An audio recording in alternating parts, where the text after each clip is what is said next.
Hey, what's up? It's Jim, and today I'm going to talk about Diamond Jim from 1935. And this is the winner of the legacy pick from the movie review vote. When a movie has been in the movie review vote for a very long time, and I've been supported by that patron for that amount of time, then I pick a movie that has not been voted on or picked to review for the longest time and review it, and Diamond Jim is one of those. Now, this was not picked just because my name is Jim. The person actually really wanted me to do it, so I thought it wasn't just to make fun of me. So that was nice, but I didn't necessarily need that. Diamond Jim is a biopic on legendary entrepreneur James Buchanan Brady, who is a railroad salesman, and stories about him go into legend about how much he would eat, how much he would spend, how he always had tons of diamonds on him, and he was this big legendary figure. This film is 1935, so it's very post-code, the code coming in 34, so we're as post-code as you could get, I guess, and doesn't do the exact version of James Buchanan Brady that maybe is the most accurate from the Wikipedia and few articles I've read about James Buchanan Brady. But if you look at it under the guise of this is your standard kind of classic Hollywood studio system biopic, it actually really works despite all that. Certainly James Buchanan Brady might have been a much more shadier character than this film could ever really capture, but under the guise of the character of James Buchanan Brady that's actually in this movie, it actually really works. Looking at accuracy, and this seems like a fool's errand, but looking at how watchable and interesting this character is a completely different thing, really. And a lot of that has to do with a great performance by Edward Arnold. This was actually his kind of star-making role. He was known and did some theater stuff, but this was the really film that launched him into being a movie star. Enough of a movie star that he was in that famous ad later in the 30s where exhibitors called out movie stars, calling them box office poison, which I don't think was too many years from now. So that's a pretty big career jump from becoming a movie star and being box office poison pretty quickly, but you gotta be famous to be box office poison, so that's kind of cool. He's probably most famous for being in Mr. Smith Goes to Washington. I believe he's the evil senator or the meaner senator or so forth. His performance really makes this movie and makes it so investing and makes it so watchable because you want to follow him do all these ridiculous Diamond Jim stuff, and in fact you're rooting for him. The crux of this movie, which I think is actually kind of cool, is the idea that this guy Jim Brady, who hadn't had a lot of luck, always grew up poor. He's what's called the baggage master, or the guy who handles the bags, at a train station, and he knows a ton about trains. He hears about a salesman's job, but he knows he probably won't get it, or there'll be too much competition and they won't take him seriously. So he goes and rents a suit and a diamond from this pawn shop, and the guy actually goes with him to the job interview, and he's able to go by the line and actually convince the guy to give him a job because he thinks he's a famous muckety-muck, and then he continues to kind of pretending to be a famous muckety-muck until he actually is. Most of the film is actually him being the famous muckety-muck, but it's kind of interesting how this film starts is like he wears this suit, he makes an insane impression, and almost is like playing this caricature and almost becomes the caricature. You don't really know him before this happens. You don't really get to see the struggle other than him renting a suit and successfully getting employment, which isn't much of an arc or anything. And you see him, go on and help support Lillian Russell and her fame, who he was involved with in real life, but in this they're just kind of like, he likes her singing and he'll support her, and going on various rich guys things and failing in romance but succeeding in business time and time again. This was a early screenplay by Preston Sturges. It's not really the kind of trademark Preston Sturges stuff. It's like Sullivan's Travels, Lady Eve, Palm Beach Story, so forth, what you know Preston Sturges for, except for when they have the business talk, which feels very much like Preston Sturges. I mean, it didn't feel as inspired as the stuff he directed, but it really got the rhythm of Preston Sturges dialogue, and I love that. Most of this film does not really reflect that. This was a book and then was adapted, and then he wrote the screenplay, so how much involvement he had might not have been that much, and it doesn't feel like he had a ton of involvement. It's sort of written like a comedy in that it focuses just on this character or the weird version of James Brady that is in this. It's an epic movie, and the interesting thing is when you see these 30s kind of epics is oftentimes they're still an epic movie, but they're still short and under 2 hours, which is weird because this is a film that could probably be a 3-hour movie. There's enough material, I'm sure, and it's shortened down, so it feels like you're moving very quickly, sometimes too quickly, particularly the beginning, where you don't almost need to know know his backstory. It seems like it's just washed away so quickly. I feel like you should get a little more time with him to show his drive,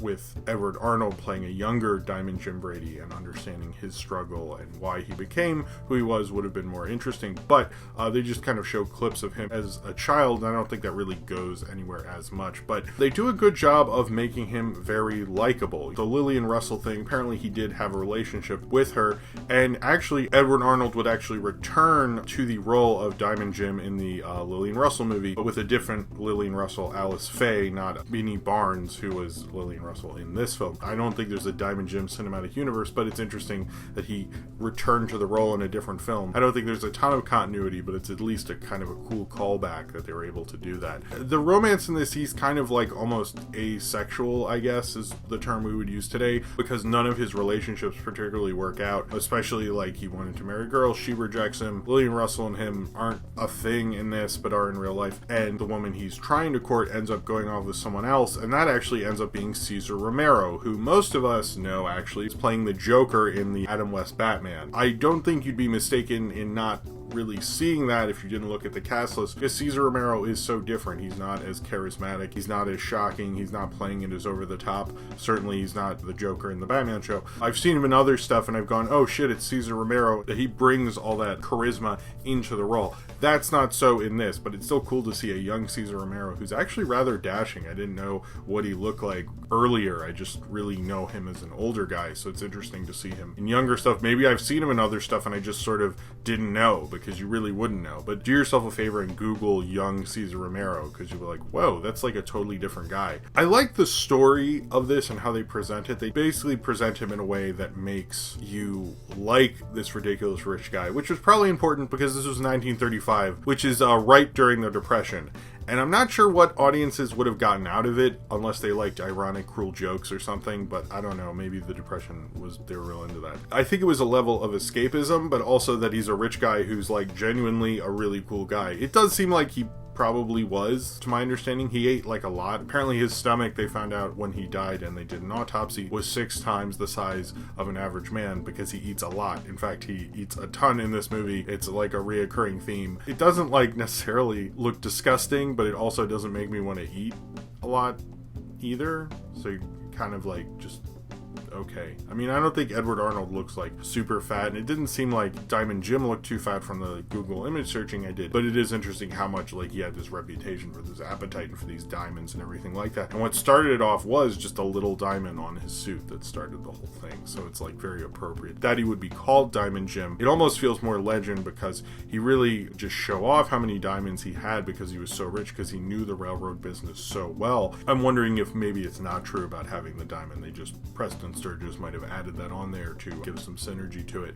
Maybe it is true. If you're a fan of James Buchanan Brady, which I'm sure there are maybe somewhere, then please write in the comments how wrong I am on him. But since I don't know, and I don't know what Preston Sturges added to this, but it is like a cute little thing. I like this movie. I'm kind of sad that Turner Classic Movies or another, classic film thing has not picked it up, because it's very unavailable. I was able to find it on YouTube, which I'm sure it'll probably stay there. Hopefully it's not in the greatest quality, and someone should spruce it up, because it's actually a really fun movie. I don't think it has a huge reputation. I think Edward Arnold as a star isn't really the best remembered, as I was like, oh shit, he was in that ad and stuff. Like, he was famous if he was able to be told he was box office poison. But he's good. Like, he's kind of one of those classic Hollywood actors where you watch them and go, wow, like some of these stars were just like impeccable, amazing actors, and he really was. They were like very well theater trained guys, and he is one of those. He made his way through theater. He left film for a little bit and came back, and he came back certainly at the right time, because it feels like he was born to play this role. No wonder they had him come back in another movie eventually,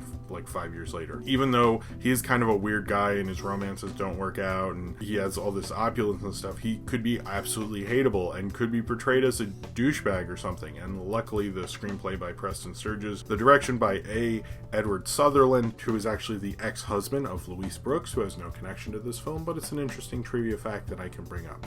And the lead performance by Edward Arnold makes this a lot more likable than it really has any right to be. While I was watching, I was like, when is this going gonna veer off into I'm not gonna like this, but I really actually liked it a lot. I had a good time with this, and I would recommend it to most classic movie fans who haven't seen it before. It's a nice biopic, sort of reminds me of the flow of things like So Big, where you just have too much story to take on in this 90 minutes, but they try their best, and it actually sort of works out for the most part. Maybe we don't need our modern interpretations on how to adapt lengthy life stories, and we can just put them down into something like this and make them more watchable, enjoyable, is a decent idea, and I think Diamond Jim does it pretty well. James Buchanan Brady is definitely someone who I didn't know about before watching this, and now I'm slightly more interested in. He sounds like he was sort of much more of a shady character and did a lot of backdoor deals and things like that, but it's someone who has a real true, I guess you could say American story, who rose up from the success of the railroad and his knowledge of the railroad to be one of the richest and most giving rich guys to ever grace the stage, and at least someone you want to follow and be rich.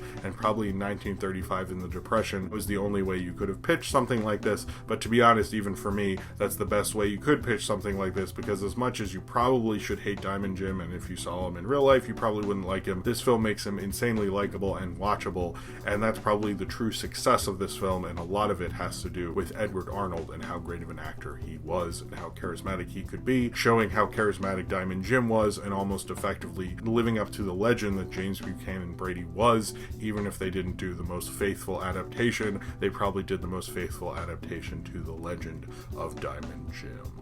So if you have seen Diamond Jim and you would like to talk about it, then comment below in the comments and subscribe if you would like to. And if you would like for me to review a movie of your choice, then click on the link below for my Patreon, pledge, and maybe I'll be reviewing your movie next month.